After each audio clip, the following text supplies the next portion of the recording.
Hello everyone. JEE main के पहले shift में जो केमिस्ट्री के क्वेश्चन आए हैं हम लोग उसको डिस्कस करेंगे और फिर देखेंगे क्या क्वेश्चन इजी थे, मॉडरेट थे या फिर हार्ड था। तो चलो क्वेश्चन स्टार्ट करते हैं।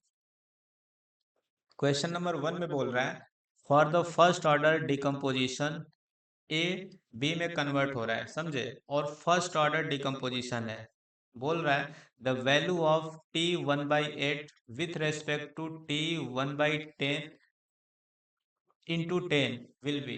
मतलब ये देखो टी 1/8 क्या लिखा है, तो यहाँ पे आगे समझा दिया है कि time eight which concentration of A become 1/8 of initial concentration. तो देखो किसी भी टाइम पे कॉन्सेंट्रेशन अगर लिखना होता है तो हम लोग क्या लिखते हैं, के T is equal to L N A naught by A T.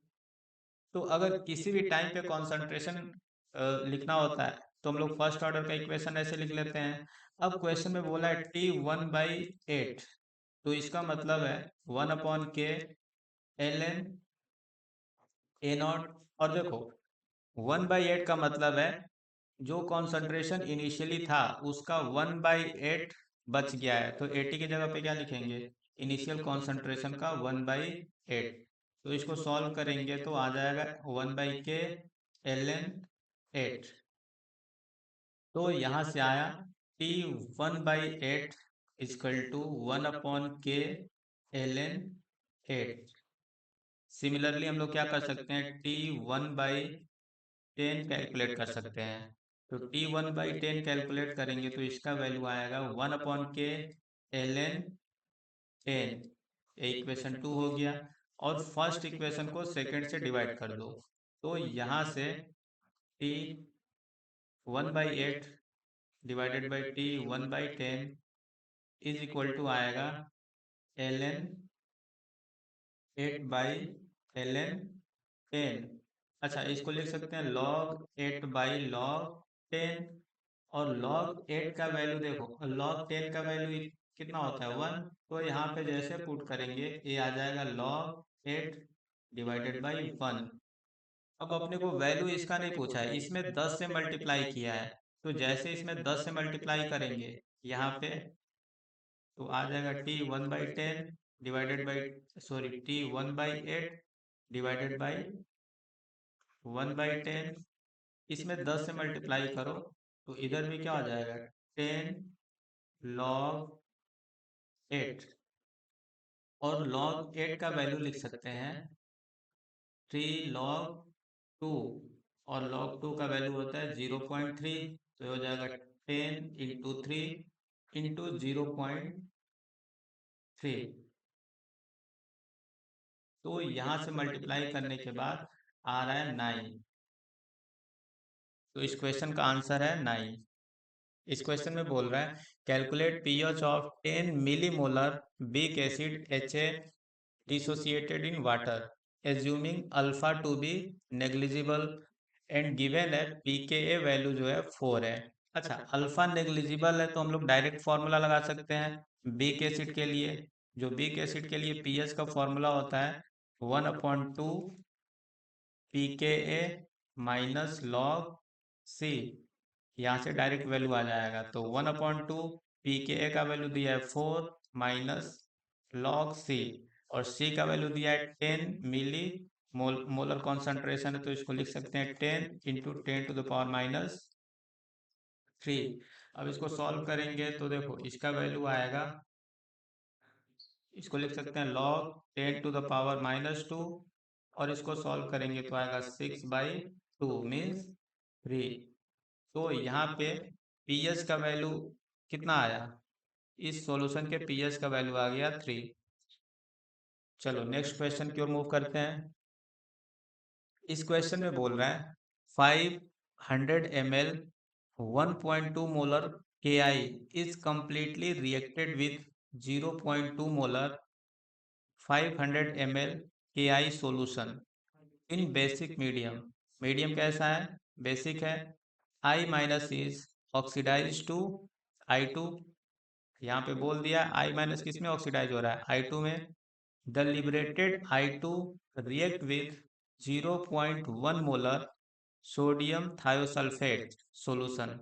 Then find volume in liter of sodium thiosulfate solution required to completely react with liberated I2। मतलब यहाँ पे क्वेश्चन में क्या बोल रहा है, सबसे पहले KI का एक अपना सॉल्यूशन था 500 ml का, और इसको KMnO4 के साथ रिएक्शन करा रहा है। एसिडिक मीडियम है, सॉरी बेसिक मीडियम है। तो बेसिक मीडियम में बोल रखा है कि जो I माइनस है वो I2 में जाता है, समझे। ऐसे अल्कलाइन मीडियम में आयोडेट में जाता है, लेकिन क्वेश्चन में सिंस बोल रखा है तो हम I2 ही बनाएंगे। और जो बेसिक मीडियम में MnO4 होता है, MnO4 वो रिड्यूस होके MnO2 बनाता है। फिर बोल रहा है यहाँ से जो I2 लिबरेट हुआ है, इसको हम लोग कंप्लीटली किससे रिएक्शन कराते हैं, इसका रिएक्शन कराते हैं सोडियम थायोसल्फेट से, Na2H2O3। तो सोडियम थायोसल्फेट को क्या करेगा, ये ऑक्सीडाइज कर देगा सोडियम टेट्राथायोनेट में, और फाइनल प्रोडक्ट बन जाएगा H4O6 2 माइनस, सोडियम टेट्राथायोसाइनेट बन जाता है, या लिख सकते हैं टेट्राथायोसाइनेट आयन। और जो I माइनस है वो रिड्यूस हो जाएगा I में, I2 रिड्यूस हो जाएगा I माइनस में। तो ये अपना फाइनल प्रोडक्ट ऐसा कुछ बनता है। तो रिएक्शन में बोल रहा है कि जो सोडियम थायो सल्फेट है, इसका वॉल्यूम कितना होगा, समझे। तो देखो जितना इक्विवेलेंट KMnO4 का यूज होगा, उतना इक्विवेलेंट पोटेशियम आयोडाइड का यूज होगा, और उतना ही इक्विवेलेंट I2 बन रहा है। और I2 कम्प्लीटली इसे रिएक्ट कर रहा है सोडियम सल्फेट से, तो इसका भी इक्विवेलेंट बराबर होगा। मीन्स हम सबका इक्विवेलेंट बराबर कर सकते हैं। तो देखो KMnO4 का इक्विवेलेंट सोडियम थायोसल्फेट के इक्विवेलेंट से जैसे बराबर करेंगे, इसका वॉल्यूम आ जाएगा। तो सोडियम थायोस जो पोटेशियम परमैंगनेट है, इसका इक्विवेलेंट लिखने के लिए हमें चाहिए इसका मोलैरिटी इंटू वॉल्यूम इंटू इसका N factor is equal to sodium thiosulphate के लिए लिखना पड़ेगा इक्विवेलेंट, तो उसका मोलैरिटी जो भी होगा into volume into N factor. अब देखो KMnO4 जो है, इसका मोलैरिटी दिया है 0.2 मोलर, तो इसका मोलैरिटी है 0.2 मोलर। वॉल्यूम इसका दिया है 500 ml, तो यहाँ पे लिख लो 500 ml है, तो लीटर में डिवाइड करेंगे तो सॉरी लीटर में लिखना होगा तो 1000 से डिवाइड कर देंगे, इनटू एन फैक्टर यहाँ पे कितना आएगा। तो देखो एन फैक्टर निकालने के लिए यहाँ पे ऑक्सीडेशन स्टेट +7 है और यहाँ पे +4 है, तो चेंज कितने का आ रहा है, चेंज इन ऑक्सीडेशन स्टेट कितने का आ रहा है, 3 का। तो इसका एन फैक्टर यहाँ पे रखेंगे 3 इज इक्वल टू M2 का मोलैरिटी दिया, इसका मोलैरिटी थायो सल्फेट का मोलैरिटी दिया है देखो 0.1 मोलर, तो इसका वैल्यू रखेंगे 0.1 मोलर, इनटू इसका वॉल्यूम पूछ रहा है इनटू एन फैक्टर। तो देखो यहाँ से सल्फर का देखेंगे ऑक्सीडेशन स्टेट में, एक सल्फर के ऑक्सीडेशन स्टेट में 0.5 का चेंज आता है, तो यहाँ पे इस थायोसल्फेट में 2 सल्फर है, तो 2 में कितने का चेंज आएगा 2 का, तो यहाँ से एन फैक्टर आ जाता है 1। ये तो सिंपल सा क्लास का एग्जाम्पल है। तो यहाँ पे देखो एन फैक्टर आ गया 1, तो अब यहाँ से अपने को वॉल्यूम मिल जाएगा। और वॉल्यूम कैसे कैलकुलेट होगा, इसको सॉल्व करो तो ये सब कट जाएगा। यहाँ पे जो वॉल्यूम आएगा V2, उसका वैल्यू आएगा 3 लीटर। इस क्वेश्चन में यहाँ पे एक ग्राफ दिया है फिगर 1, और इसमें बोल रहा है spherical node shown in figure 1 is best represented by which point in figure 2। अच्छा फिगर 2 भी यहाँ पे बना रखा है। तो बोल रहा है जो स्फेरिकल नोड है, इसको फिगर 1 में जो स्फेरिकल नोड इसने दिखाया है, इसको फिगर 2 में कौन सा पॉइंट इसको रिप्रेजेंट करता है। तो देखो फिगर 2 में साइड 2s का ग्राफ बना रखा है, मतलब 2s ऑर्बिटल में जो इलेक्ट्रॉन होगा उसका वेव फंक्शन का ग्राफ बना रखा है विथ इंटरन्यूक्लियर डिस्टेंस। तो यहाँ पे देखो अगर स्फेरिकल नोड की बात करेंगे तो वहाँ पे जहाँ पे स्फेरिकल नोड आता है वहाँ पे रेडियल रेडियल फंक्शन जो होता है वेव का, रेडियल वाला पार्ट जो होता है उसका वैल्यू 0 हो जाता है। तो यहाँ पे ग्राफ में देखो, जहां जहां स्फेरिकल नोड आएगा वहां वहां रेडियल पार्ट जीरो हो जाएगा। तो सिर्फ इस ग्राफ में एक ही जगह रेडियल पार्ट जीरो हो रहा है, और 2s में एक ही रेडियल नोड आता है, मीन्स वो पॉइंट क्या होगा, बी। तो इसका आंसर हो जाएगा सेकेंड। चलो नेक्स्ट क्वेश्चन की ओर मूव करते हैं। इस क्वेश्चन में बोल रहा है 1 gram of organic compound gave 1.3 gram CO2 and 0.53 gram of same compound gave 0.75 gram of silver bromide. If molecular formula of the compound is CXHYBRZ, then calculate percentage of hydrogen in the given compound। तो देखो 1 ग्राम organic compound ले रहा है, तो उसमें से CO2 कितना मिल रहा है, 1.32 ग्राम। अच्छा, CO2 जो मिल रहा है, यहाँ से हम लोग क्या कैलकुलेट कर सकते हैं, कार्बन का मास। कैसे कैलकुलेट करेंगे, तो अगर कार्बन का अपने को मास निकालना होगा, तो देखो मास अगर कार्बन का निकालना है, तो कार्बन के मोल, और कार्बन के मोल कितने होंगे, जितने CO2 के मोल उतने कार्बन के मोल होते हैं, कंबस्शन कराते हैं। तो देखो CXHYBRZ का अगर कंबस्शन कराते हैं तो X टाइम CO2 बनता है। तो जितने कार्बन के मोल CO2 के मोल हैं, उतने ही तो कार्बन का मोल होगा। तो यहाँ से हम लोग क्या निकाल सकते हैं, मास ऑफ कार्बन। जो कार्बन का मास आएगा, तो CO2 के मोल में क्या करेंगे, मोल ऑफ CO2, इसमें मोलर मास ऑफ कार्बन से मल्टीप्लाई कर दो, और CO2 का मोल निकाल सकते हैं, क्योंकि CO2 का देखो वेट दिया है 1.32 डिवाइडेड बाई इसका मोलर मास, इंटू यहाँ पे 12 हो गया, इतना ग्राम तो कार्बन का मास आ गया, समझे। और यहाँ से हम लोग बता सकते हैं percentage of carbon, percentage mass, या मास परसेंटेज बोल दो, मास परसेंटेज ऑफ कार्बन। तो यहाँ से कार्बन का मास कितना हो गया, 1.32 डिवाइडेड बाई 44 इंटू 12, तो कार्बन का मास हो गया, डिवाइडेड बाई पूरे सैंपल का मास कितना था, 1 ग्राम। अब इसको डिवाइड करने के बाद इसका वैल्यू आता है 36। ऐसे ही देखो यहाँ पे AgBr का वेट बोल रहा है, अगर 0.53 ग्राम सैंपल लिया हमने, तो AgBr का वेट मिला 0.7 ग्राम।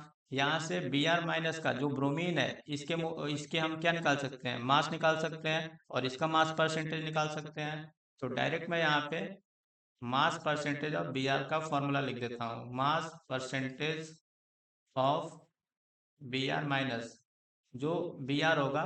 तो देखो Br के मोल इंटू मोलर मास करना पड़ेगा, तो Br के मोल कैसे आएंगे, वो सिल्वर AgBr के मोल के बराबर ही होगा।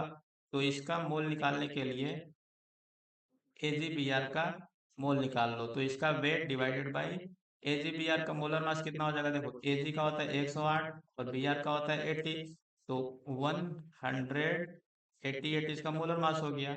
तो ये आ गया AgBr का मोल, और उतना ही मोल Br है, तो Br का मोल पता चल गया, इनटू इसके मोलर मास से मल्टीप्लाई कर दो, तो Br का वेट आ गया। अब क्या करेंगे, डिवाइडेड बाई, अपने को सैंपल का वेट लेना पड़ेगा 0.53, तो यहाँ पे 0.53 लिख दिए। अब इसको सॉल्व करने से इसका वैल्यू अप्रोक्स 60 के आसपास आएगा, समझे। तो अब देखो अपने को बताना क्या था, परसेंटेज ऑफ हाइड्रोजन बताना था। तो इस कंपाउंड में देखो सिर्फ कार्बन है और हाइड्रोजन है और Br है, तो तीनों का परसेंटेज कितना होगा, 100%। तीनों मिला के 100% होंगे। तो अगर परसेंटेज ऑफ हाइड्रोजन बताना है, तो 100 में से क्या करेंगे, कार्बन का परसेंटेज 36 प्लस Br का परसेंटेज जो यहाँ पे 60 है, Br का परसेंटेज कितना है 60, उसको घटा लो, तो ये वैल्यू कितना आ जाएगा 4%। तो यहाँ से हाइड्रोजन का जो परसेंटेज बोल रहा था वो 4 है, तो इस क्वेश्चन का आंसर बन जाएगा 4। चलो नेक्स्ट क्वेश्चन की ओर चलते हैं। इस क्वेश्चन में बोल रहा है there is a weak base B having pKb is equal to 5.691 of molarity 0.2 molar. यहाँ पे जो बिग बेस है, इसका pKb दिया है और इसका मोलैरिटी दिया है। When 0.02 molar HCl solution is has been added, then pH of resultant buffer solution has been found to be 0.9। अच्छा, बफर सॉल्यूशन का यहाँ पे pH दे रखा है। फिर बोल रहा है take total volume of resultant buffer solution to be 100 ml। Be total कितना लेना है, 100 ml। देन बोल रहा है find the value of x and y where x is volume of HCl and y in ml। अच्छा, volume of HCl solution in ml and y is volume of B solution in ml। ml में अपने को volume बताना है, x और y जो है volume है। तो देखो, जो बिग बेस है, मान लो अपना बिग बेस होगा BOH, और जो एसिड है HCl है। अब ये रिएक्शन करके बफर सॉल्यूशन बना रहा है, तो बफर सॉल्यूशन बनाएगा तब जब जो एसिड है, एसिड लिमिटिंग रिएजेंट हो। समझ गए, Lr कौन हो, एसिड। तो मान लो जो अपना यहाँ पे दिया है कि x is volume of HCl, तो इसका वॉल्यूम x है और इसका कॉन्सेंट्रेशन है 0.2 मोलर। तो यहाँ से अपना क्या आ गया, मिली मोल। ये आ जाएगा एसिड का मिली मोल, और बेस का मिली मोल कितना हो जाएगा, बेस का वॉल्यूम y मानेंगे और इसका कॉन्सेंट्रेशन है 0.02, तो ये बेस का मिली मोल आ गया।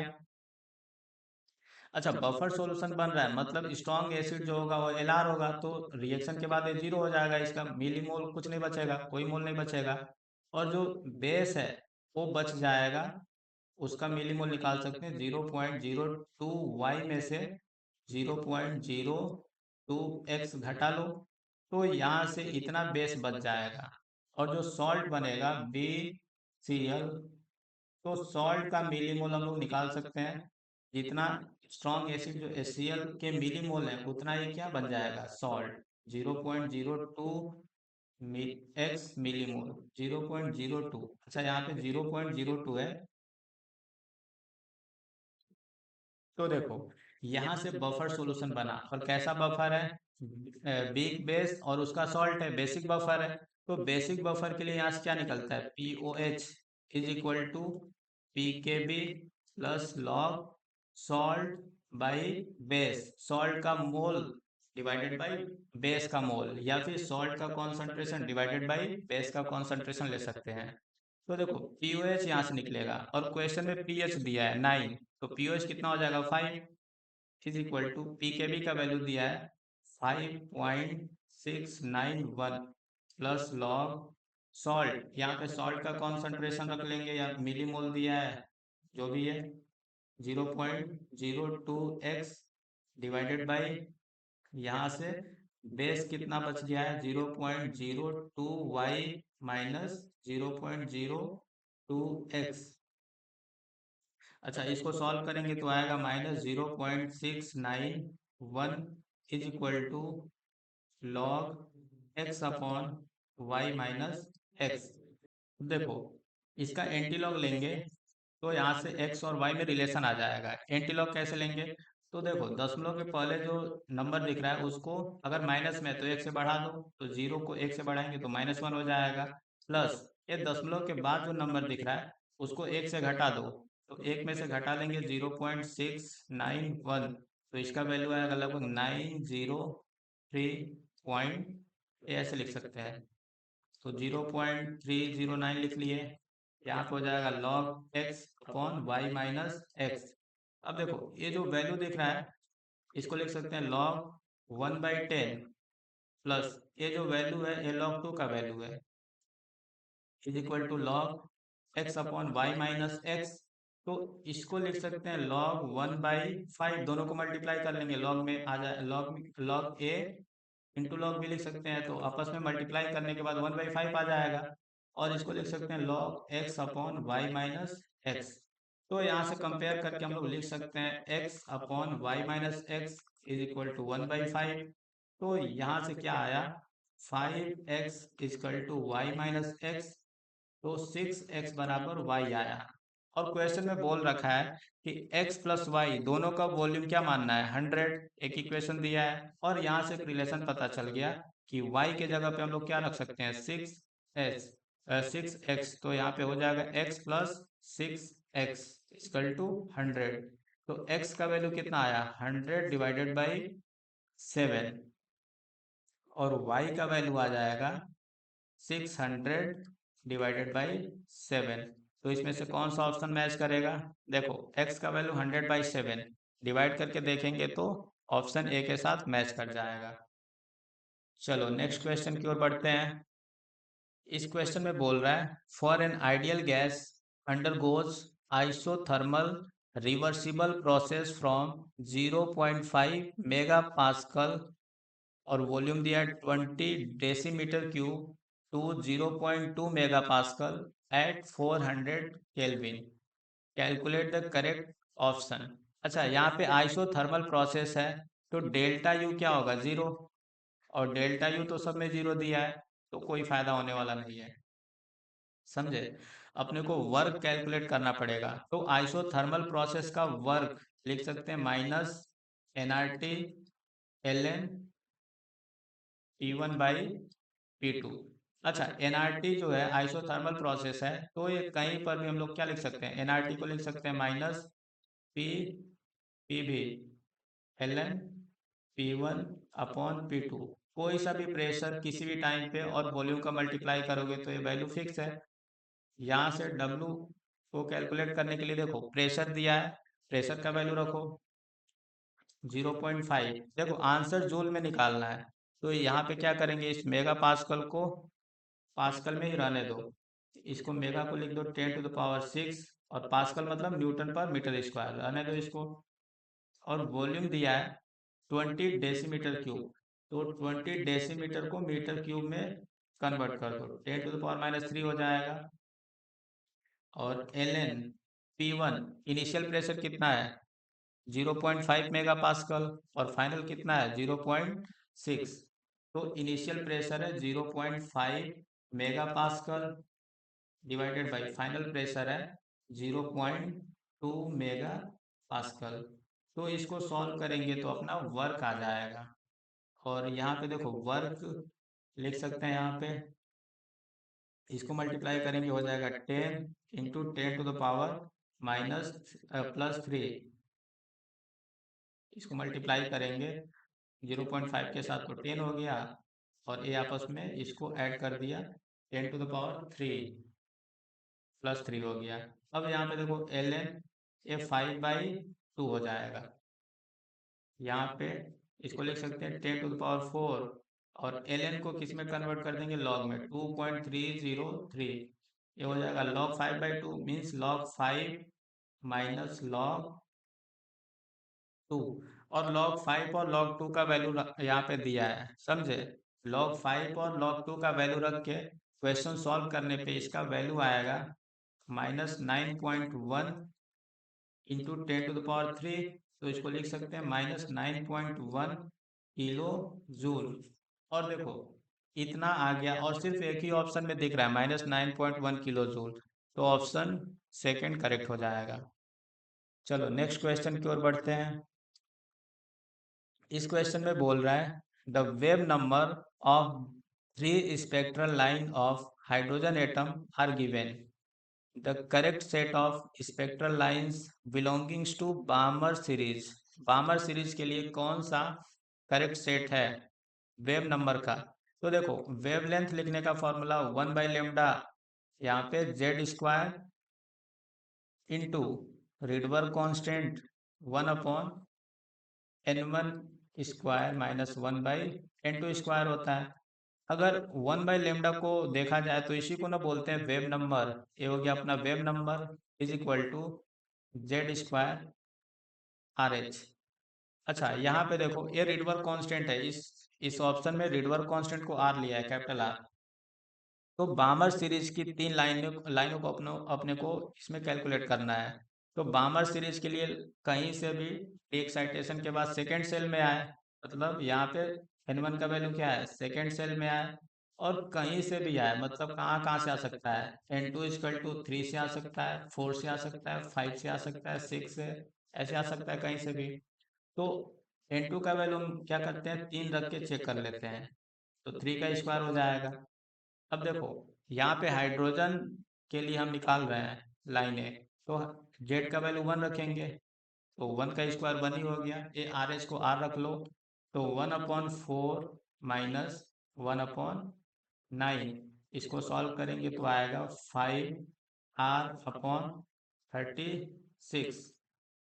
ये तो फर्स्ट स्पेक्ट्रल लाइन है और किसके साथ मैच कर रहा है, देखो 5r/36 फर्स्ट और 4 के साथ मैच कर रहा है। अब ऐसे ही दूसरा स्पेक्ट्रल लाइन चेक कर लो, दूसरे के लिए क्या रखोगे, यहाँ पे जेड स्क्वायर का वैल्यू 1 हो गया, आर एच हो जाएगा ये, और 1/2 का स्क्वायर माइनस दूसरे स्पेक्ट्रल लाइन के लिए आर का वैल्यू, एन का वैल्यू रख लो 4, 4 का स्क्वायर कर लो। अब यहाँ पे देखो इसको सॉल्व करेंगे तो इसका वैल्यू आएगा 3r/16। ऐसे ही थर्ड स्पेक्ट्रल लाइन के लिए एन का वैल्यू यहाँ पे 1/2 का स्क्वायर माइनस एन का वैल्यू रखोगे 5, और 5 का स्क्वायर, इसको सॉल्व करोगे तो ऑप्शन ए के साथ मैच कर जाएगा। चलो नेक्स्ट क्वेश्चन की ओर चलते हैं। इस क्वेश्चन में बोल रहा है for the given cell reaction, यहाँ पे सेल रिएक्शन दिया है, बोल रहा है cell EMF E is given as, यहाँ पे सेल ईएमएफ दे दिया, नस्ट इक्वेशन। बोल रहा है determine the value of N in the above equation. अच्छा, एन क्या होता है, किसी भी रिएक्शन में कितने मोल इलेक्ट्रॉन ट्रांसफर हो रहे हैं, ए ट्रांसफर्ड इलेक्ट्रॉन है, तो ट्रांसफर्ड इलेक्ट्रॉन हम लोग इजिली यहाँ से कैलकुलेट कर सकते हैं। देखो जो क्लोरीन है यहाँ पे +5 ऑक्सीडेशन स्टेट में है और -1 ऑक्सीडेशन स्टेट में रिड्यूस हो रहा है, तो इसका एन फैक्टर कितना आ रहा है, +5 से -1 में जा रहा है, मतलब एन फैक्टर आया 6। और यहाँ पे BH4 जो माइनस है, ए ऑक्सीडाइज हो रहा है H3BO3 में। अच्छा, यहाँ पे देखेंगे तो बोरॉन का ऑक्सीडेशन स्टेट +3 है, इधर भी +3 है। ऑक्सीजन जो है माइनस, इसमें ऑक्सीजन इधर -2 है, इधर भी -2 है, तो ऑक्सीडेशन किसका हो रहा है, मेन बात इसमें अपने को देखना है कि ऑक्सीडेशन किसका हो रहा है। तो एक कॉमन सा रिड्यूसिंग एजेंट है और सबको पता है कि जो इसमें H है, H माइनस में होता है, -1 ऑक्सीडेशन स्टेट में, और यही है जो ऑक्सीडाइज हो रहा है, -1 से इधर आ रहा है, और इधर ऑक्सीडेशन स्टेट हाइड्रोजन का इस इसमें +1 है, तो हाइड्रोजन -1 से +1 में जा रहा है, मीन्स एक हाइड्रोजन एटम में चेंज इन ऑक्सीडेशन स्टेट कितने का आ रहा है, 2 का। तो यहाँ पे कितने हाइड्रोजन एटम है, 4, तो टोटल इसके लिए एन फैक्टर देखेंगे तो इसका एन फैक्टर आ रहा है 8, क्योंकि एक हाइड्रोजन में 2 का चेंज आ रहा है, तो पूरे मोलिक्यूल में 4 हाइड्रोजन है, तो उसके करस्पॉन्डिंग कितने का चेंज आ जाएगा, 8 का।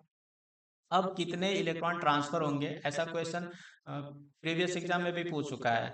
तो देखो क्या करेंगे, 6 और 8 का एलसीएम लेंगे, और 6 और 8 का एलसीएम आएगा 24, तो इस क्वेश्चन का आंसर है n = 24। इस रिएक्शन को बैलेंस करने की जरूरत नहीं है, ट्रांसफर इलेक्ट्रॉन पूछेगा तो ऐसे सिंपली हम लोग निकाल सकते हैं कि जिसका ऑक्सीडेशन हो रहा है उसका एन फैक्टर निकाल लो, और जिसका रिडक्शन हो रहा है उसका एन फैक्टर निकाल लो, और फिर एन फैक्टर जो आ रहा है दोनों का उसका एलसीएम ले लो, वही आएगा वैल्यू जो इलेक्ट्रॉन ट्रांसफर हो रहे हैं किसी भी रिडॉक्स रिएक्शन में।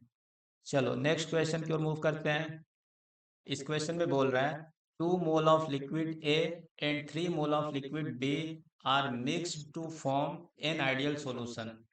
The vapour pressure of ideal solution is 320 mm of Hg when 1 mole of A, यहाँ पे देखो पहले इसको लिख लेते हैं, जो A का मोल है वो है 2 मोल, और जो B का मोल दिया है वो दिया है 3 मोल, और टोटल प्रेशर दे दिया है, तो हम लोग लिख सकते हैं राउल्स लॉ से P total equal to mole fraction of A into P A naught plus mole fraction of B into P B naught, और टोटल प्रेशर है 320। तो इसको देखो एक्स का मोल फ्रैक्शन कितना हो जाएगा, ए का मोल, सॉरी एक्स कितना हो जाएगा, तो ए का mole divided by total mole into P A naught plus B का मोल फ्रैक्शन कितना हो जाएगा 3/5 इंटू पी बी नॉट, तो यहाँ से 2 P A naught plus 3 P B naught is equal to, यहाँ से कितना हो जाएगा, मल्टीप्लाई कर लो 5 से, तो हो जाएगा 1600, एक इक्वेशन बन गया। फिर बोल रहा है when 1 mole of A and 1 mole of B is further added. तो जब ए का 1 मोल ऐड कर देंगे तो ए का मोल कितना हो जाएगा 3 और बी का मोल हो जाएगा 4। तो बोल रहा है vapour pressure of solution is 328.57। तो फिर वेपर प्रेशर दिया है तो पी टोटल लिख सकते हैं, राउल्ट्स लॉ से X A P A naught plus X B P B naught, ये नया वाला है पी बी नॉट डैश करके लिखेंगे। तो देखो एक्स ए कैसे अब निकलेगा 3/7 हो जाएगा P A naught plus X B को कैसे लिख सकते हैं, तो बी का mole fraction 4/7 C B naught. यहाँ पे पी टोटल दे रखा है 328.57। तो यहाँ से हम लोग लिख सकते हैं P A 3 PA0 plus 4 PB0 is equal to, इस 7 से मल्टीप्लाई करो तो 7 से मल्टीप्लाई करेंगे और लिख सकते हैं 328.57 इंटू 7। यहाँ पे इक्वेशन 2 बन गया। अच्छा, इसको मल्टीप्लाई करके इक्वेशन 2 बना लेना और इन दोनों इक्वेशन को सॉल्व करेंगे तो यहाँ से अपना पी ए नॉट और पी बी नॉट का वैल्यू आ जाएगा।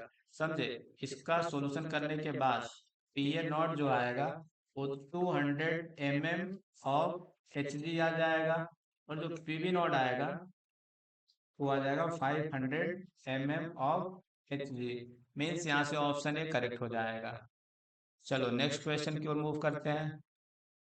इस क्वेश्चन में बोल रहा है in fourth period of periodic table the elements with the largest and smallest size respectively is. अच्छा, फोर्थ पीरियड के एलिमेंट लार्जेस्ट कौन होगा, जो यहाँ पे फर्स्ट ग्रुप में आएगा, और फर्स्ट ग्रुप में कौन फोर्थ पीरियड का है, ये तो hydrogen, hydrogen lithium sodium potassium. तो फोर्थ पीरियड में आप आ रहा है यहाँ पे पोटेशियम। और इधर से हैलोजन जो आएगा 17th ग्रुप में, यहाँ पे देखो सेकंड पीरियड में आता है फ्लोरीन फ्लोरीन ब्रोमीन। तो फोर्थ पीरियड का कौन है हैलोजन में ब्रोमीन। तो ये लार्जेस्ट होगा और ब्रोमीन जो है वो स्मॉलेस्ट होगा, क्योंकि लेफ्ट टू राइट जाने पे साइज घटता है। तो यहाँ पे आंसर हो जाएगा फर्स्ट। चलो नेक्स्ट क्वेश्चन की ओर मूव करते हैं। इस क्वेश्चन में स्टेटमेंट 1 में बोल रहा है among BF4 minus SiF4 SF4 and XgF4 the bond lengths are not identical in two of this molecules. इन इनमें से दो ऐसे मॉलिक्यूल्स हैं जिनमें बॉन्ड लेंथ आइडेंटिकल नहीं है। तो देखो सबसे पहले क्या करेंगे, यहाँ पे अगर देख रहे हो तो BF4 माइनस में एक कोऑर्डिनेट बॉन्ड है और 3 फ्लोरीन नॉर्मल कोवैलेंट बॉन्ड से कनेक्टेड है। तो कई लोग को लग रहा होगा यहाँ पे बॉन्ड लेंथ डिफरेंट हो जाएगा क्या, लेकिन ऐसा नहीं है। अगर इस कोऑर्डिनेट बॉन्ड को कोवैलेंट बॉन्ड में कन्वर्ट करते हैं तो यहाँ पे देखो निगेटिव चार्ज आ जाएगा बोरॉन पे और 3 फ्लोरीन एज इट इज ऐसे रहेंगे। अब देखो इस इस बॉन्ड में जो बी एफ बॉन्ड दिख रहा है यहाँ पे, सारे बॉन्ड आइडेंटिकल है, इनका बॉन्ड लेंथ सेम होगा, बॉन्ड ऑर्डर सेम होगा, बॉन्ड एनर्जी सेम होगा। ईच एंड एवरी प्रॉपर्टी जो है ना बॉन्ड पैरामीटर का, वो सब इसमें सेम आने वाला है। तो सिर्फ बॉन्ड फॉर्मेशन के प्रोसेस में डिफरेंस था, यहाँ पे कोऑर्डिनेट बॉन्ड था और यहाँ पे कोवैलेंट बॉन्ड। लेकिन एक बार बॉन्ड बन जाता है फिर कोवैलेंट और कोऑर्डिनेट बॉन्ड आइडेंटिकल हो जाते हैं सारे प्रॉपर्टी वाइज। तो इसमें तो एक ही टाइप का बॉन्ड लेंथ है, SiF4 टेट्राहेड्रल है, इसमें भी सारे बॉन्ड एक ही टाइप के हैं। SF4 में देखेंगे तो इसका हाइब्रिडाइजेशन है sp3d और एक्सियल इक्वेटोरियल बॉन्ड आएंगे, मतलब इसमें दो टाइप का बॉन्ड लेंथ अपने को मिलेगा। और XgF4 स्क्वायर प्लेनर है तो इसमें भी एक ही टाइप का बॉन्ड मिलेगा। मीन्स सिर्फ एक ऐसा मॉलिक्यूल है जिसमें आइडेंटिकल बॉन्ड लेंथ नहीं है। तो इसमें तो बोल रहा था दो ऐसे मॉलिक्यूल हैं, मीन्स स्टेटमेंट 1 जो है इनकरेक्ट हो गया। स्टेटमेंट 2 में बोल रहा है among O2 plus O2 minus O2 2 minus and F2 the the highest bond order is found in O2 minus. ये तो गलत हो गया। हाईएस्ट बॉन्ड ऑर्डर किस में मिलेगा O2 प्लस में। बॉन्ड ऑर्डर निकालने का फॉर्मूला क्या है, तो देखो तीन में से क्या करो, यहाँ पे देखो जो नाइट्रोजन का बॉन्ड ऑर्डर होता है 3, उसमें से क्या करो, जो भी मॉलिक्यूल है, जैसे मान लो O2 प्लस, तो इसके पास कितने इलेक्ट्रॉन है, 15, इसके पास 15 इलेक्ट्रॉन है, तो इस इलेक्ट्रॉन को क्या करो, 14 से घटा लो, और जो भी डिफरेंस आ रहा है इसका हाफ कर दो, और उसको यहाँ से घटा लो, तो इसका डिफरेंस कितना आएगा, 0.5। तो यहाँ पे 0.5 घटाएंगे तो बॉन्ड ऑर्डर कितना आ जाएगा, 2.5। ऐसे किसी भी बॉन्ड लेंथ, बॉन्ड ऑर्डर को कैलकुलेट कर सकते हैं। तो यहाँ पे सबसे ज़्यादा बॉन्ड लेंथ जो आएगा, highest bond length O2 plus का आएगा, लेकिन क्वेश्चन में तो O2 माइनस का बोल रहा है, मीन से भी इनकरेक्ट है। तो बोथ स्टेटमेंट्स आर फॉल्स, इसका ऑप्शन 4 करेक्ट हो जाएगा। चलो नेक्स्ट क्वेश्चन की ओर चलते हैं। इस क्वेश्चन में स्टेटमेंट 1 में बोल रहा है, test for nitrite sulphanilic acid and 1 naphthyl amine are used. और स्टेटमेंट 2 में बोल रहा है, acidified nitrite is diazotised with sulphanilic acid and coupled with 1 naphthyl amine. तो इसमें से अपने को सेलेक्ट करना है करेक्ट स्टेटमेंट कौन है। तो देखो, नाइट्राइट आयन के लिए जो होता है NO2, NO2 minus, nitrite ion का जो टेस्ट होता है, उसमें उसका टेस्ट कैसे करते हैं, सल्फानिलिक एसिड, और उसके बाद उसका फर्दर रिएक्शन कराते हैं 1 नैप्थाइल अमाइन से। ये बात करेक्ट है। अब देखो होता क्या है रिएक्शन में, तो आगे स्टेटमेंट में लिखा है, जो एसिडिफाइड नाइट्राइट होता है, तो इसमें क्या करेंगे, एसिड मिला देंगे। एसिटिक एसिड जैसे मिलाते हैं, तो यहाँ से बनता है नाइट्रस एसिड, HNO2। और जो नाइट्रस एसिड होता है, ये जो नाइट्रस एसिड है, इसको रिएक्शन कराएंगे सल्फानिलिक एसिड से। तो देखो, जो नाइट्रस एसिड बना, वो सल्फानिलिक एसिड से रिएक्शन करके, यहाँ पे देखो NH2 है, और इसके पैरा पे सल्फोनिक एसिड रहता है, तो इसको बोलते हैं सल्फानिलिक एसिड। अब जो नाइट्रस एसिड है, इस सल्फानिलिक एसिड से रिएक्शन करके बनाएगा,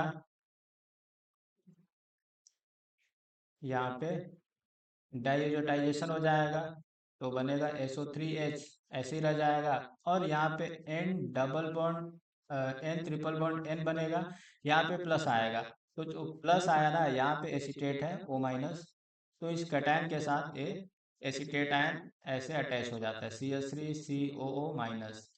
अब फिर क्या करते हैं, इसको फर्दर कपल कराते हैं 1 नैप्थाइल के साथ।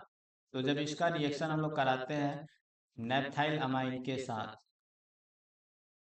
1 नैप्थाइल मीन्स अल्फा पोजीशन पे NH2 ग्रुप लगा होगा।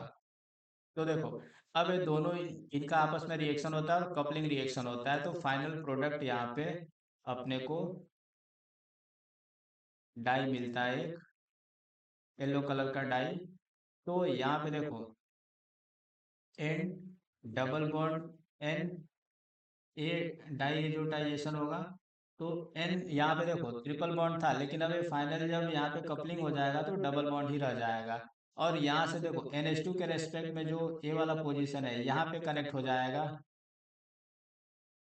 नैप्थलीन, ए वाला, यहाँ पे बना NH2, और ए रिंग ऐसे ही एक रहेगा। तो ये फाइनल एक डाई बनता है, समझे। तो जो स्टेटमेंट 2 बोल रहे हैं भी करेक्ट है, means statement 1 and 2 both are correct.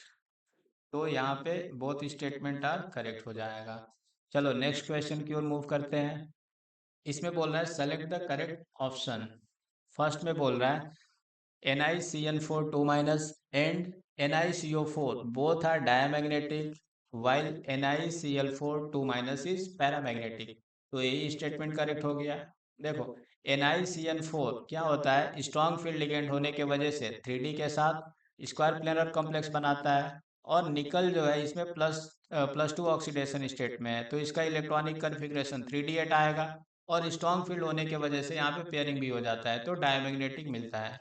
और यहाँ पे देखो Ni पे ऑक्सीडेशन स्टेट 0 है, तो इसका electronic configuration argon 3D8 4s2 होता है। यहाँ पे CO जो है स्ट्रॉन्ग फील्ड लिगेंड है, तो यहाँ पे पेयरिंग करा देता है, मतलब एस का इलेक्ट्रॉन जंप कर जाता है डी में, और फाइनली जो डी का इलेक्ट्रॉनिक कन्फिग्रेशन होता है वो 3d10 हो जाता है। 3d10, ये 4s खाली हो जाता है, 4p भी खाली होता है। तो यहाँ पे s और p आपस में मिलके sp3 हाइब्रिडाइजेशन कर लेते हैं इसमें, तो ये भी डायमैग्नेटिक है। और NiCl4 minus weak field ligand है क्लोराइड, जिसके वजह से टेट्राइडल कॉम्प्लेक्स बनेगा और पेयरिंग नहीं होगा, तो दो अनपेयर्ड इलेक्ट्रॉन मिलते हैं। तो देखो ऑप्शन ए करेक्ट हो गया, सिंगल करेक्ट क्वेश्चन था, तो इसमें आंसर अपने को पता चल गया। नेक्स्ट आगे पढ़ने की जरूरत नहीं है। चलो नेक्स्ट, इस क्वेश्चन में बोल रहा है determine the value of X Y and Z for the following complexes and calculate the sum X plus Y plus Z, अपने को कैलकुलेट करना है। यहाँ पे देखो x बोल रहा है number of geometrical isomers of PT NH3Cl Br Py। अच्छा देखो, ए स्क्वायर प्लेनर कॉम्प्लेक्स है, और स्क्वायर प्लेनर कॉम्प्लेक्स में जब चारों लिगेंड अलग अलग रहते हैं तो कितने ज्योमेट्रिकल आइसोमर बनते हैं, इसके तीन बना सकते हैं। यहाँ पे देखो M, तीन ज्योमेट्रिकल आइसोमर बनते हैं इसमें, तो तीनों को हम लोग ड्रॉ कर सकते हैं। यहाँ पे देखो ए और बी को शीर्ष पे रख दिए, यहाँ पे मतलब आसपास रख दिए, यहाँ पे क्या आ जाएगा सी, और यहाँ पे आ गया सी और डी।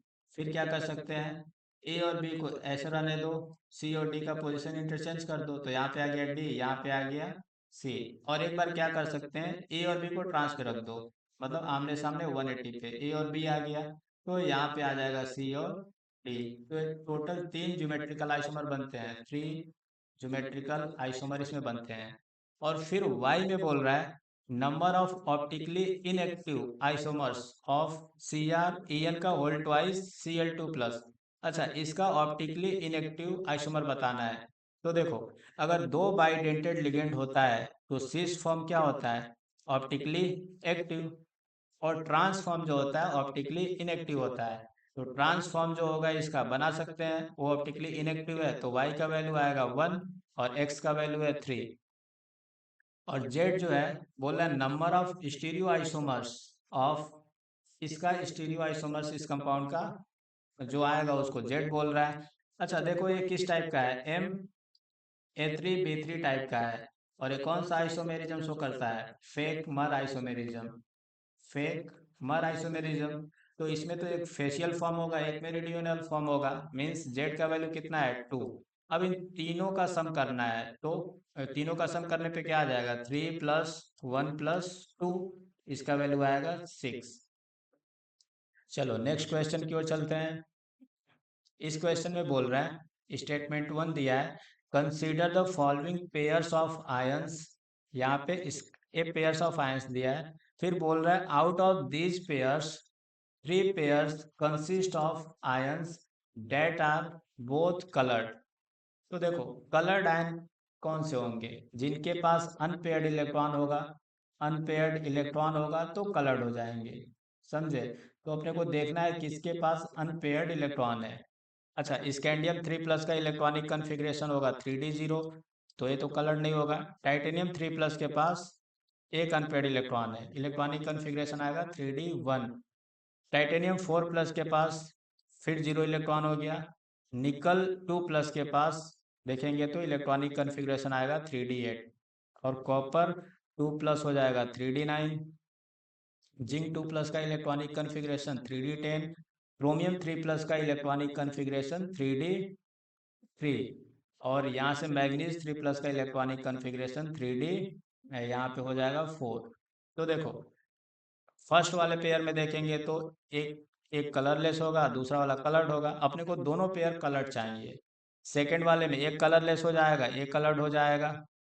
डी वाले में देखो एक कलर्ड है और जिंक 2+ कलरलेस हो गया, एक क्रोमियम 3+ कलर्ड है और इसमें भी ये मैग्नीज 3+ कलर्ड है। तो बोल रहा था थ्री पेयर जो है consist of ions which are coloured, तो ये गलत हो गया क्योंकि सिर्फ एक ही पेयर है जो दोनों पेयर कलर्ड है, तो स्टेटमेंट 1 जो है रॉन्ग हो गया।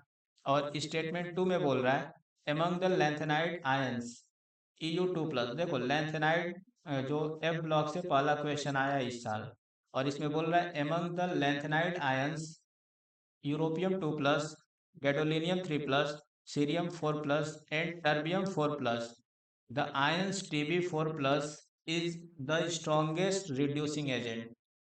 अच्छा, लैंथेनाइड जो सीरीज के एलिमेंट होते हैं उनके लिए कॉमन ऑक्सीडेशन स्टेट +3 होता है। तो रिड्यूसिंग एजेंट कौन होगा? जो +2 ऑक्सीडेशन स्टेट में होगा वो तुरंत क्या होगा, +3 ऑक्सीडेशन स्टेट में जाना चाहेगा और इलेक्ट्रॉन निकालेगा, मतलब ए इलेक्ट्रॉन किसी दूसरे को देगा तो दूसरे को रिड्यूस करेगा और इसको बोलेंगे रिड्यूसिंग एजेंट। तो अगर जो +2 ऑक्सीडेशन स्टेट में होगा वो पावरफुल रिड्यूसिंग एजेंट हो सकता है, मतलब यूरोपियम 2+ हो सकता है। ये टर्बियम 4+ थोड़ी ना होगा, ये तो +4 से +3 में जाना चाहेगा और +3 में जाना चाहेगा मीन्स इलेक्ट्रॉन गेन करेगा, इसका खुद का रिडक्शन होगा, तो ये ऑक्सीडाइजिंग एजेंट की तरह काम कर सकता है। तो ये भी स्टेटमेंट गलत ही है, means both statements are false. चलो नेक्स्ट क्वेश्चन की ओर चलते हैं। इस क्वेश्चन में बोल रहा है choose the correct statements in respect of hydrides of group 15। Option A में बोल रहा है reducing power increases down the group. यहाँ पे जो हाइड्राइड होंगे ग्रुप 15 के वो होगा NH3, PS3, ASH3, SB, H3 और BiH3। तो यहाँ पे देखो जो NH3 होता है इसमें तो हाइब्रिडाइजेशन हो जाएगा और जो यहाँ पे बॉन्ड बने हैं sp3 1s के ओवरलैपिंग से बॉन्ड बना है यहाँ पे NH वाला बॉन्ड। लेकिन यहाँ पे देखेंगे अगर बिस्मथ में तो यहाँ पे तो कोई हाइब्रिडाइजेशन नहीं हो रहा है, प्योर एटॉमिक ऑर्बिटल पार्टिसिपेट करते हैं। यहाँ पे जो बिस्मथ होगा, बिस्मथ इसका 6p ऑर्बिटल है, 6p ऑर्बिटल और हाइड्रोजन का 1s ऑर्बिटल, तो इसमें ओवरलैपिंग से बॉन्ड बना है तो ये बॉन्ड वीकर होगा। ऐसे ही देखो यहाँ पे 3p 1s से ओवरलैपिंग ओवरलैपिंग से बॉन्ड बना है, यहाँ पे 4p 1s, यहाँ पे बिस्मथ में 5p 1s के ओवरलैपिंग से बॉन्ड बना है। तो टॉप टू बॉटम आ रहे हैं तो जो स्ट्रेंथ ऑफ ओवरलैपिंग है वो घटते जा रहा है, तो ये बॉन्ड बहुत इजीली ब्रेक हो जाएगा और H यहाँ से फ्री होगा, तो H फ्री होगा तो दूसरे को रिड्यूस कर सकता है, means reducing power increases down the group. ये स्टेटमेंट क्या है, करेक्ट हो गया। Basic nature increases down the group ये गलत है, समझे? क्योंकि देखेंगे तो लोन पेयर अच्छा डोनेट कौन करेगा, NH3, क्योंकि ये जो लोन पेयर है इसका हाइब्रिड ऑर्बिटल में है और इनका lone pair pure atomic orbital में है, तो अच्छा डोनेशन कौन करेगा, हाइब्रिड ऑर्बिटल वाला जो लोन पेयर है वो अच्छे से इजीली डोनेट हो पाएगा। तो बेसिक नेचर क्या होगा, टॉप टू बॉटम घटेगा, लेकिन यहाँ पे बोल रहा है इंक्रीज होता है, तो ये गलत हो गया। सी में बोल रहा है stability decreases down the group. सही बात है, देखो ओवरलैपिंग का स्ट्रेंथ घटेगा तो स्टेबिलिटी क्या होगा, डिक्रीज होगा। Boiling point decreases regularly down the group. तो देखो बॉइलिंग पॉइंट अगर देखेंगे तो देखो इसमें H बॉन्डिंग हो रहा है, NH3 में H बॉन्डिंग होता है और इन तीनों में कोई एच बॉन्डिंग नहीं हो रहा है। तो लंदन डिस्पर्सन फोर्स से कंपेयर करेंगे इनमें, तो लंदन डिस्पर्सन फोर्स से अगर देखेंगे तो यहाँ पे मोलर मास इसका बढ़ते जा रहा है तो बॉइलिंग पॉइंट बढ़ना चाहिए। और NH3 का देखो H बॉन्डिंग हो रहा है तो सबसे ज़्यादा होना चाहिए, लेकिन सबसे ज़्यादा नहीं होता है, क्यों? क्योंकि जो अमोनिया है इसमें अम्ब्रेला इन्वर्जन होता है और अम्ब्रेला इन्वर्जन की वजह से इसमें जो हाइड्रोजन बॉन्डिंग का स्ट्रेंथ है वो थोड़ा वीक हो जाता है, तो ज़्यादा होता है लेकिन सबसे ज़्यादा नहीं होता है, यहाँ पे आता है बीच में, यहाँ पे आता है NH3 का बॉइलिंग पॉइंट यहाँ पे इनके मिडिल में आता है। तो देखो रेगुलरली तो नहीं बढ़ रहा है, टॉप टू बॉटम जाने पे एक्सेप्शन आ रहा है, तो ये वाला पॉइंट भी क्या हो जाएगा, गलत हो जाएगा। मीन्स अपना आंसर है A एंड C ओनली। चलो नेक्स्ट क्वेश्चन की ओर चलते हैं। इस क्वेश्चन में दिया है in Carius method of estimation of Br 1.53 gram of an organic compound gave 1 gram AgBr, the percentage of Br in organic compound is. तो यहाँ पे देखो जो AgBr का जो वेट मिल रहा है वो दिया है 1 ग्राम और सैंपल का वेट है 1.5 ग्राम और क्वेश्चन में Br का परसेंटेज पूछा है, परसेंटेज वेट पूछा है, समझ गए? द परसेंटेज ऑफ Br में क्या करेंगे, परसेंटेज वेट कैलकुलेट करेंगे। तो यहाँ पे सबसे पहले अगर बी आर का मोल अपने को पता चल गया तो मोल ऑफ बी आर में क्या करेंगे, इसके मोलर मास से मल्टीप्लाई कर देंगे, डिवाइडेड बाई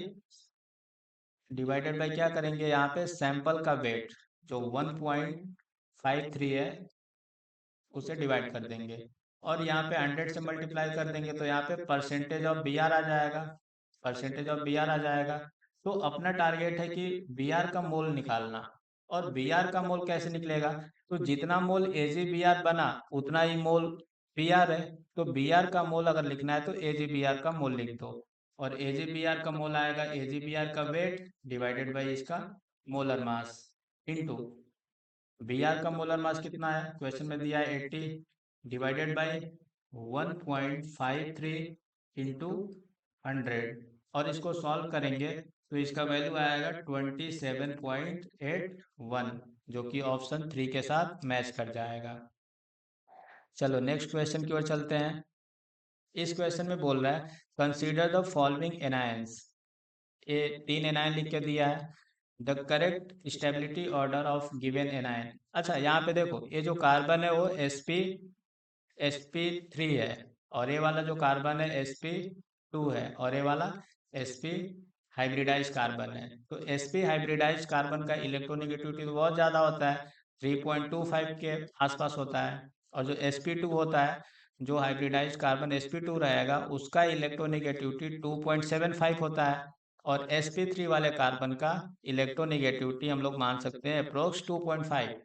तो यहाँ पे देखो जिसका इलेक्ट्रोनेगेटिविटी ज़्यादा उसमें एस कैरेक्टर ज़्यादा, sp हाइब्रिडाइज में एस कैरेक्टर ज़्यादा, इलेक्ट्रोनेगेटिविटी ज़्यादा है, मीन्स इलेक्ट्रॉन को लोन पेयर को होल्ड करने की कैपेसिटी ज़्यादा है। तो सबसे ज़्यादा स्टेबल कौन है, थर्ड वाला, उससे कम स्टेबल है सेकेंड वाला। तो ऑप्शन कौन सा बनेगा, सबसे ज़्यादा स्टेबल है थर्ड, देन सेकेंड, और सबसे कम स्टेबल होगा फर्स्ट वाला। चलो नेक्स्ट क्वेश्चन की ओर चलते हैं। इस क्वेश्चन में बोल रहा है यहाँ पे स्टाइरिन दिया है और HBr दिया है, यहाँ पे बेंजोइल परऑक्साइड दिया है, और प्रोडक्ट बन रहा है, इस प्रोडक्ट के बारे में बोल रहा है करेक्ट स्टेटमेंट्स रिगार्डिंग प्रोडक्ट। यहाँ पे ए है पीएच, ये जो प्रोडक्ट बनेगा इज माइनर प्रोडक्ट। तो यहाँ पे देखो HBr को परऑक्साइड के साथ परऑक्साइड के प्रेजेंस में रिएक्शन करा रहे हैं, तो यहाँ पे एंटी मार्कोनिकॉफ के अकॉर्डिंग, एंटी मार्कोनिकॉफ रूल के अकॉर्डिंग प्रोडक्ट अपने को बनाना है। तो इसका प्रोडक्ट क्या बनेगा, रेडिकल मैकेनिज्म फॉलो करेगा, और इसका प्रोडक्ट जो बनेगा यहाँ पे बी आर आ जाएगा और यहाँ पे एच चला जाएगा। तो देखो ये जो ऑप्शन ए में लिखा है it is a minor product, तो सही बात है, मेजर तो ए बनेगा, तो ऑप्शन ए करेक्ट हो गया। ऑप्शन बी में बोल रहा है benzene is also form A by product, नहीं बेंजीन कोई प्रोडक्ट नहीं बनाएगा, ये सिर्फ रिएक्शन को इनिशिएट करने का काम करेगा, स्टार्टिंग में रेडिकल बना के देगा। सी जो है इसमें बोल रहा है reaction follow free radical mechanism, सही बात है, फ्री रेडिकल मैकेनिज्म फॉलो करेगा।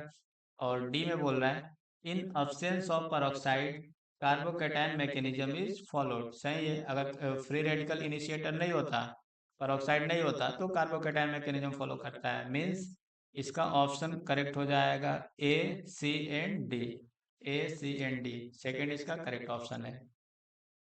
चलो नेक्स्ट क्वेश्चन की ओर चलते हैं। इस क्वेश्चन में बोल रहा है which of the following is correctly matched with their product.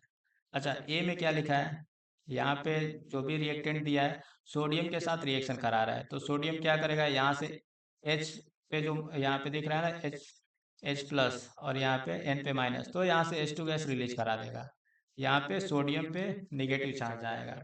अब यहाँ पे PHX लिखा है, तो ये बताओ ये जो निगेटिव चार्ज है नाइट्रोजन पे वो क्या इस PHX से रिएक्शन कर सकता है क्या, यहाँ पे X कोई हेलोजन है, तो यहाँ पे तो डबल बॉन्ड कैरेक्टर होता है, न्यूक्लियोफिलिक सब्स्टिट्यूशन रिएक्शन हो नहीं सकता है, मीन्स इसके बाद रिएक्शन ही नहीं होगा, तो ये तो गलत हो गया।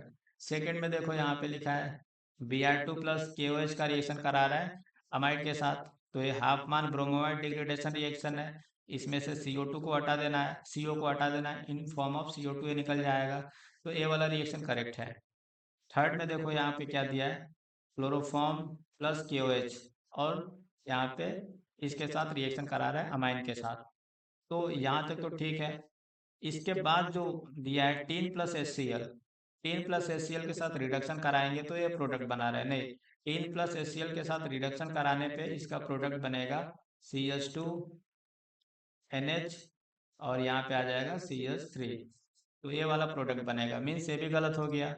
डी में बोल रहा है लिथियम एल्यूमिनियम हाइड्राइड के साथ रिएक्शन करा रहा है तो इसको बना दिया है, यहाँ पे ऐसे थोड़ी ना बनेगा।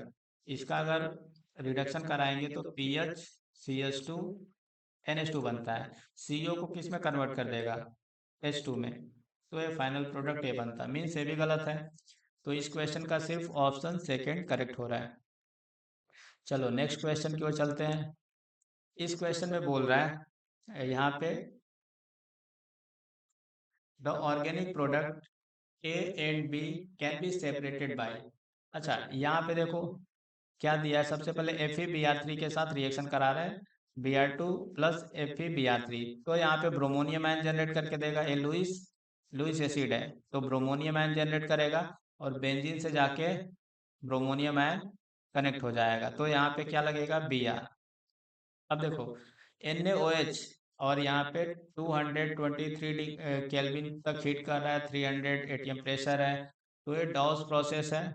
और यहाँ पे क्या होगा, Br हट जाएगा और OH आ जाएगा, तो फाइनली यहाँ पे जो X मिलेगा, जो X है यहाँ पे फिनॉल आ गया। अब फिर इसका HNO3 के साथ रिएक्शन करा रहा है, तो देखो यहाँ पे दो प्रोडक्ट बनेंगे, तो OH ग्रुप है, ऑर्थो पैरा डायरेक्टिंग है, तो यहाँ पे ऑर्थो पे प्रोडक्ट बनेगा, NO2 ऑर्थो पे भी लग सकता है और NO2 पैरा पे भी लग सकता है OH के रेस्पेक्ट में। अब देखो ऑर्थो वाला मेजर होगा क्योंकि यहाँ पे H बॉन्डिंग होता है। अब फिर देखो ऑप्शन में क्या बोल रहा है, स्टीम प्रोडक्ट जो है A और B can be separated by.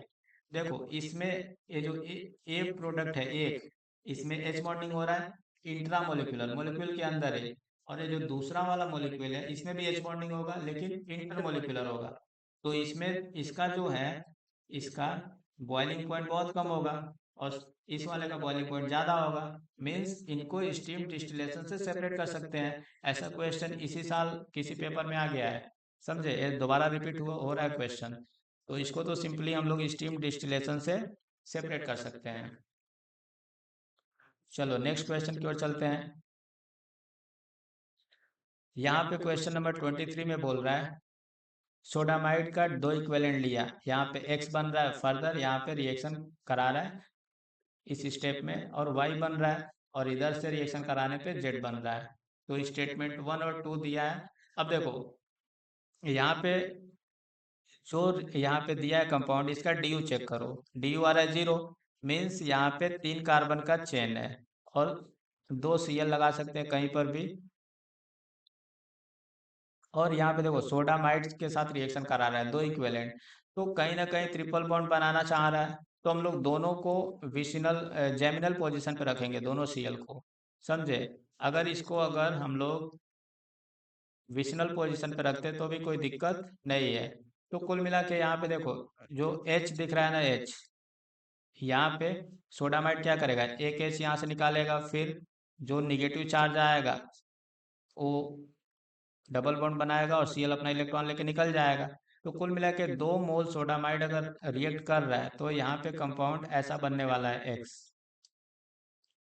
और उसके बाद देखो HgO के साथ रिएक्शन कराएंगे यहाँ पे, तो यहाँ पे ऑक्सीमर्कुरेशन डीमर्कुरेशन रिएक्शन दिया है यहाँ पे, तो फाइनली इस रिएक्टेंट के साथ जो प्रोडक्ट आता है वो तो कीटोन बनेगा।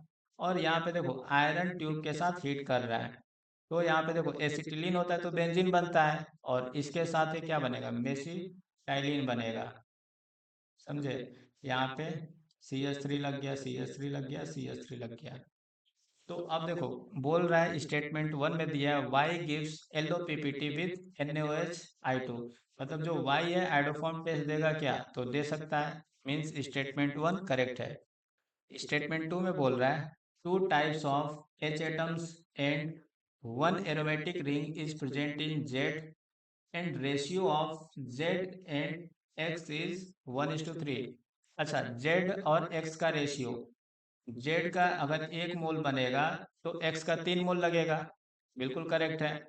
और दो टाइप के हाइड्रोजन एटम है। तो एक बार काउंट कर लेते हैं, इसमें देख लेते हैं कि दो टाइप के हाइड्रोजन एटम है कि कितने टाइप के हैं। ये जो मिथाइल है इसके हाइड्रोजन को दिखाओ यहाँ पे बेंजीन रिंग के साथ, यहाँ पे H है, H है। अच्छा देखो, ये बेंजीन रिंग से कनेक्टेड हाइड्रोजन हो तो आइडेंटिकल है, तो एक टाइप का ये हो गया। ये जो है एक टाइप के हाइड्रोजन है। और दूसरे टाइप का हाइड्रोजन कौन मिलेगा, जो कार्बन से लगा हुआ है। ये तीनों हाइड्रोजन आइडेंटिकल है, यहाँ पर भी जो तीनों हाइड्रोजन लगे हैं वो भी आइडेंटिकल है, ये भी आइडेंटिकल है। मतलब एक दूसरे टाइप का हाइड्रोजन यहाँ पे मिल रहा है। तो दो टाइप के हाइड्रोजन है, ये भी बात करेक्ट है। मीन्स स्टेटमेंट 2 भी इसका करेक्ट है। Both statements are correct. चलो नेक्स्ट क्वेश्चन की ओर चलते हैं। इस क्वेश्चन में बोल रहा है, ये यहाँ पे अपने को एक कंपाउंड दिया है। यहाँ पे बोला find out sequence of amino acid from from N terminal to C terminal in given polypeptide chain. ये पॉलीपेप्टाइड चेन दिया है, तो अपने को इसमें अमीनो एसिड का सीक्वेंस बताना है एन टर्मिनल से। तो देखो यहाँ पे इसका हाइड्रोलिसिस कराया है, तो हाइड्रोलिसिस के बाद इसका यहाँ पे इसको कहाँ से ब्रेक करेंगे, इसको ब्रेक करेंगे इस, इधर आ जाएगा OH, इधर आ जाएगा H। सिमिलरली इसको यहाँ से ब्रेक कर देंगे, इधर आएगा OH, इधर आएगा H। फिर यहाँ पे इसको यहाँ से ब्रेक कर देंगे तो इधर आ जाएगा OH, इधर आ जाएगा H। फिर इसको यहाँ से ब्रेक कर देंगे, हाइड्रोलिसिस करा रहा है ना। तो देखो फाइनली अपने को यहाँ से प्रोडक्ट पता चल गया क्या क्या बनने वाला है। और इसको ऑप्शन में देखेंगे एन टर्मिनल से, तो फर्स्ट के साथ मैच कर जाएगा। चलो नेक्स्ट क्वेश्चन की ओर चलते हैं। यहाँ पे बोल रहा है PQRS दिया है, अपने को सेलेक्ट करना है करेक्ट ऑप्शन। यहाँ पे बोल रहा है ऑप्शन 1 में स्टेटमेंट 1 दिया है जो compound PQR give positive 2,4 DNP test. तो देखो 2,4 DNP टेस्ट कौन देते हैं, अल्डिहाइड और कीटोन। तो यहाँ पे P दे देगा, Q दे देगा, और R, यहाँ पे R लिखा है, ये तो अल्डिहाइड और कीटोन नहीं है, मतलब R नहीं दे सकता है, तो स्टेटमेंट 1 इनकरेक्ट हो गया। सेकेंड में बोल रहा है only compound S give LOPPT with NaOH plus I2, मतलब केवल S जो कंपाउंड है आइडोफॉर्म टेस्ट देता है। यहाँ पे देखो जो S है आइडोफॉर्म टेस्ट देगा, सही है। देखो यहाँ पे टर्मिनल पे क्या दिख रहा है, CH3, कीटोन के बगल में यहाँ पे CH3 दिख रहा है एक टर्मिनल पे, तो आइडोफॉर्म टेस्ट दे देगा और केवल यही दे पाएगा। बाकी ये देखो CH2 दिख रहा है तो आइडोफॉर्म टेस्ट नहीं देगा, इधर तो कुछ है ही नहीं, CH2 है, और ये भी आइडोफॉर्म टेस्ट नहीं देगा, तो केवल ऐसी आइडोफॉर्म टेस्ट देगा। थर्ड में बोल रहा है compound Q and R give Tollens test. Q और R टॉलेंट टेस्ट देंगे क्या, Q और R। देखो अल्डिहाइड है तो टॉलेंट टेस्ट दे देगा, लेकिन ये जो अल्कोहल है टॉलेंट टेस्ट नहीं देगा। अच्छा, टॉलेंस रिएजेंट बहुत ही माइल्ड ऑक्सीडाइजिंग एजेंट होता है, अल्कोहल को ऑक्सीडाइज नहीं कर सकता है, समझे। तो R तो टॉलेंस टेस्ट नहीं देगा, Q देगा लेकिन R नहीं, तो स्टेटमेंट ये भी गलत है। फोर्थ में बोल रहा है only compound P and Q give sooty flame. अच्छा, केवल P और Q वाले सूथी फ्लेम देते हैं क्या, P और S वाले नहीं। जो भी एरोमेटिक, जिसमें भी एरोमेटिक रिंग होगा, बेंजीन रिंग होगा, उसमें carbon with respect to hydrogen देखेंगे तो कार्बन का रेशियो ज़्यादा होता है, कार्बन कंटेंट ज़्यादा होता है। तो जब उसको बर्न करते हैं तो कंप्लीटली कंबस्टन नहीं हो पाता है, कार्बन का कंटेंट ज़्यादा होने की वजह से अपने को सूथी फ्लेम आता है। तो सूथी फ्लेम जो अल्डिहाइड कीटोन या कोई सा भी कंपाउंड जिसमें एरोमेटिक रिंग हो, बेंजीन रिंग हो, उससे सूथी फ्लेम आता है। तो इसमें तो सब सूथी फ्लेम देंगे, मीन्स केवल P और S ही देगा क्या, तो ये स्टेटमेंट भी गलत हो गया। तो इस क्वेश्चन का स्टेटमेंट 2 करेक्ट है। तो इस पेपर में अगर क्वेश्चन को देखा जाए तो जितने भी पेपर अभी तक जनवरी अटेम्प्ट में हुए हैं उनसे तो ये इजी था, लेकिन अगर इस पेपर को अगर इजी बोला जाए तो वो भी करेक्ट नहीं है। पेपर मॉडरेट है, इसमें अच्छे क्वेश्चन भी हैं और कुछ इजी क्वेश्चन भी हैं। चलो फिर मिलते हैं अगले वीडियो में, तब तक के लिए पढ़ाई करते रहो, मस्त रहो, थैंक यू।